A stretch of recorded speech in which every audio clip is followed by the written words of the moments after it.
সুপ্রিয় বন্ধুরা, জামাতের দাড়িপাল্লার কি হবে এটা নিয়ে এখন বেশ জল্পনা এবং কল্পনা চলছে। আসলে কি জামাত দাড়িপাল্লা প্রতীক ফিরে পাবে কিনা সেটি এখন সম্পূর্ণ নির্ভর করছে সুপ্রিম কোর্টের উপরে। বন্ধুরা, আপনারা দেখতে পাচ্ছেন যে জামাতে ইসলামী নিবন্ধন নিয়ে আপিল শুনানি আজকে, এবং 2013 সালে নিবন্ধন বৈধ ঘোষণা করার পর 2016 সালের 16 ডিসেম্বর দাড়িপাল্লা বরাদ্দ না দিতে ইসিকে চিঠি দেয় সুপ্রিম প্রশাসন। আচ্ছা, এখন আর একটা বিষয় হচ্ছে যে 2016 সালে 12 ডিসেম্বর ফুল কোর্ট সভায় সিদ্ধান্ত হয় দাড়িপাল্লা ন্যায় বিচারের প্রতীক হিসেবে সুপ্রিম কোর্টে মনোগ্রামে ব্যবহৃত হবে। আর 2017 সালের 9 মার্চ দাড়িপাল্লা প্রতীক বাদ দিয়ে গেজেট প্রকাশ করে ইসি।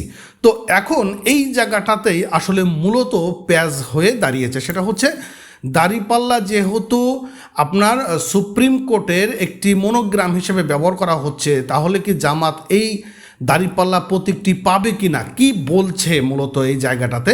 চলুন আমরা কালবেলা পত্রিকার এই নিউজটি একটু জেনে আসি। বলেছে যে রাজনৈতিক দল হিসেবে বাংলাদেশ জামাত ইসলাম নিবন্ধন নিয়ে করা আপিল শুনানি হবে আজ মঙ্গলবার, এবং প্রধান বিচারপতি ডক্টর সৈয়দ রেফাত আহমেদের নেতৃত্বাধীন আপিল বিভাগের বেঞ্চ এই শুনানি হওয়ার কথা রয়েছে।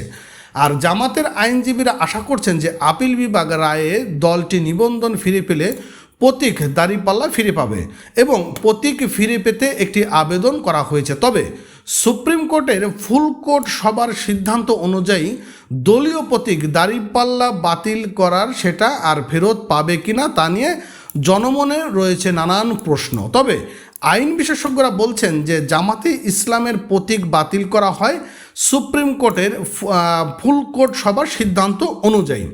সেটি ছিল একটি প্রশাসনিক সিদ্ধান্ত, তাই আপিল বিভাগের রায়ে জামাতের নিবন্ধন ফিরে পাওয়ার পাশাপাশি প্রতীক ফিরে পাওয়া সম্ভব, কারণ যে কোনো রায় প্রশাসনিক সিদ্ধান্তর চেয়ে বেশি গুরুত্বপূর্ণ ও কার্যকর। তো এইখানে আসলে কোনো ধরনের সমস্যা নেই, কিন্তু সমস্যা হচ্ছে যে এই জায়গাটাতে যে আপনার সুপ্রিম কোর্টের যে প্রতীক ব্যবহার করা হয়েছে দাড়িপাল্লা, এই জায়গাটাতে আসলে একটু প্রশ্নবিদ্ধ হয়তো তৈরি হতে পারে। জানা যায় যে বাংলাদেশে জামাত ইসলাম 1986 সালের পর থেকেই দলীয় প্রতীক হিসেবে দাড়িপাল্লা ব্যবহার করে আসছে। আর 2008 সালের 4 নভেম্বর জামাতে ইসলামকে রাজনৈতিক দল হিসেবে সাময়িক নিবন্ধন দেয় নির্বাচন কমিশন।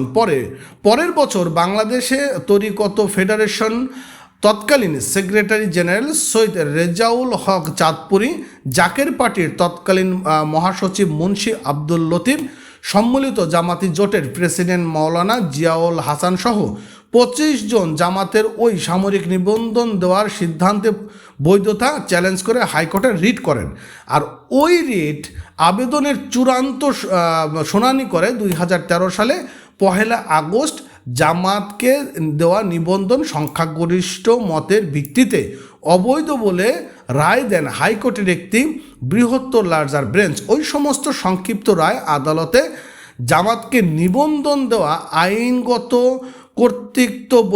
কর্তৃত্ব বহির্ভূত ঘোষণা।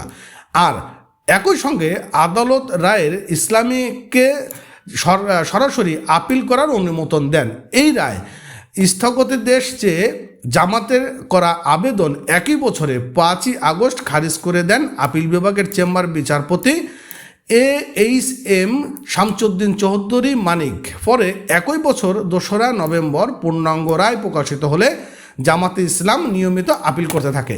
এখন যাই হোক, বিস্তারিত আর অতদূর আমরা যেতে চাচ্ছি না, কিন্তু এখানে যেটি মূল বিষয় হয়ে দাঁড়িয়েছে সেটা হচ্ছে যে জামাতের প্রতীক পাওয়া বিষয়টি নিয়ে এখন দেখা যাক যে কি রায় দিচ্ছে সুপ্রিম কোর্ট, সেটির জন্য অবশ্যই আমাদের অপেক্ষা করতে হবে। আর আপডেট পেতে অবশ্যই চ্যানেলটি সাবস্ক্রাইব করতে ভুলবেন না। তো যাই হোক, সবাইকে ধন্যবাদ এতক্ষণ সঙ্গে থাকার জন্য।